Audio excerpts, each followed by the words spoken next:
안녕하세요, 닥터 박미수입니다. 여러분, 지난 영상에서 말씀을 드린 것이 있죠. 감기나 독감 같은 호흡기 감염 이후 심근경색과 부정맥 위험이 눈에 띄게 올라갈 수 있다는 사실. 그렇다면 이제 중요한 질문이 하나가 남겠죠. 나는 안전한가? 오늘은 호흡기 감염 이후 심장이 위험해질 가능성이 높은 사람들이 보이는 7가지 공통 신호를 알려드리겠습니다. 이것은 공포를 주기 위한 이야기가 아닙니다. 오히려 반대입니다. 이 신호들을 알면 우리는 심장 사건의 상당 부분 예측하고 피할 수 있습니다. 왜냐하면 심장사고는 완전히 갑작스럽게 오는 경우보다 이미 여러 힌트를 남긴 뒤 발생하는 경우가 훨씬 많기 때문입니다.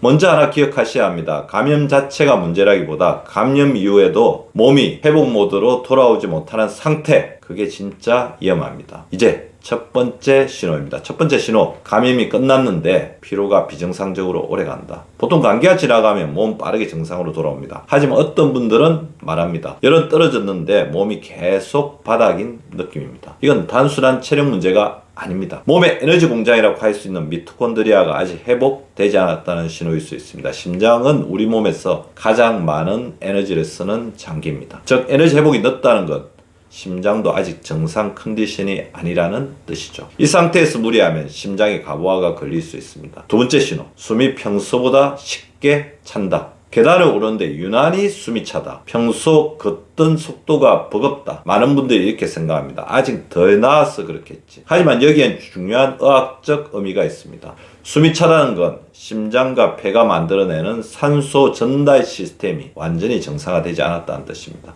특히 감염 이후 나타나는 숨참은 심근염 초기 신호의 가능성도 있기 때문에 절대 가볍게 넘기시면 안 됩니다.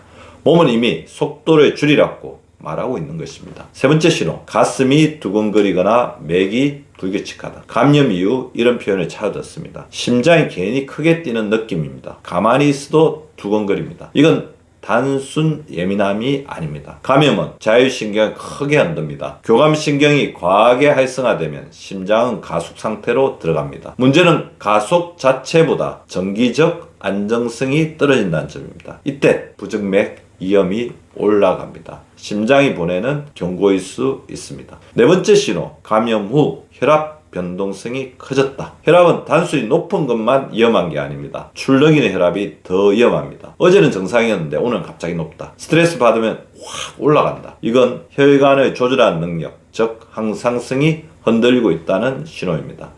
혈압 변동이 커질수록 플라크는 더 불안정해집니다. 그리고 우리는 이미 알고 있습니다. 심근경색은 막혀서보다 터져서 발생하는 경우가 많다는 사실을요. 다섯 번째 신호, 잠이 무너진다. 감염 이후 유난히 잠이 얕아지고 자주 깨고 자고 나도 개운하지 않다. 이건 단순 피로가 아닙니다. 수면은 회복의 핵심 메커니즘입니다. 깊은 잠이 줄어들면 교감신경은 계속 켜져 있고 심장은 쉬지 못합니다. 심장이 밤에도 일하고 있다면 낮에 버틸 여력은 당연히 줄어듭니다. 수면 붕괴는 가장 강력한 심장 위험 신호 중 하나입니다. 여섯 번째 신호, 운동 능력이 눈에 띄게 떨어졌다. 예전에는 괜찮던 운동이 이상하게 버겁게 느껴진다. 이건 단순 근력 감소가 아닙니다. 심장은 우리 몸의 예비력 기관입니다. 운동 능력이 떨어졌다는 것은 심장이 사용할 수 있는 여유 카드가 줄어들었다는 뜻이죠. 이때 필요한 건 의지가 아니라 전략입니다. 지금은 밀어붙일 때가 아니라 회복할 때일 수 있습니다. 일곱 번째 신호, 감염 이후에도 몸이 계속 긴장 상태다. 괜히 예민하다. 심장이 빨리 뛴다. 몸이 위완되지 않는다. 이건 매우 중요한 신호입니다. 몸이 아직도 위기 상황이라고 판단하고 있다는 뜻입니다.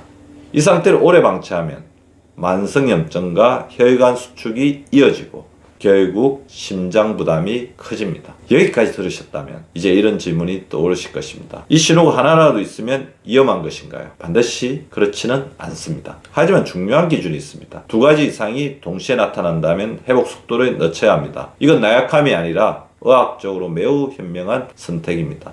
여기서 다시 등장하는 개념이 있습니다. 바로 항상성 노화입니다. 노화는 나이가 아니라 회복 속도가 결정합니다. 감염 후에도 몸이 빨리 균형을 되찾는 사람은 혈관 사건 위험이 낮습니다. 하지만 회복이 늦어질수록 심장은 점점 더 취약해집니다. 그래서 제가 늘 강조하는 것이 1일 1담입니다. 많은 분들이 오해합니다. 1일 1담은 매일 무조건 운동하라는 뜻이 아닙니다. 진짜 의미는 이것입니다. 나는 오늘 회복된 상태인가를 확인하는 생리적 체크 시스템. 땀이 자연스럽게 난다면 혈관이 열리고 자율신경이 균형을 찾고 에너지 시스템이 돌아왔다는 뜻입니다. 하지만 땀이 안 나는 날, 몸이 무겁고 숨이 차다면 그날은 밀어붙이는 날이 아니라 지켜야 하는 날입니다. 건강한 사람은 열심히 사는 사람이 아니라 속도를 조절할 줄 아는 사람입니다. 마지막으로 꼭 기억하셔야 할 문장을 드리겠습니다. 감염은 사건이 아닙니다. 감염 이후 회복 실패가 사건을 만듭니다. 몸은 언제나 신호를 보냅니다. 문제는 우리가 그 신호를 대수롭지 않게 넘긴다는 것입니다. 건강은 버티는 능력이 아니라 회복하는 능력입니다. 그리고 그 회복 능력을 잘 지키는 것이 심장을 지키는 가장 확실한 방법입니다. 정리하겠습니다. 감염 이후에는 내 몸이 얼마나 빨리 균형으로 돌아오는지를 반드시 확인하십시오. 피로가 오래간다, 숨이 찬다, 심장이 불안정하다, 혈압이 출렁인다, 잠이 무너진다, 운동 능력이 떨어진다, 몸이 계속 긴장 상태다. 이건 단순한 불안 신호가 아니라 몸이 보내는 보호 요청입니다. 속도를 조금만 낮추면 심장은 다시 안정됩니다. 건강은 운이 아니라 항상성을 관리하는 기술입니다. 나는 회복주의인가? 아니면 무너지고 있는가? 함께 점검해 보시죠. 닥터 박미수였습니다.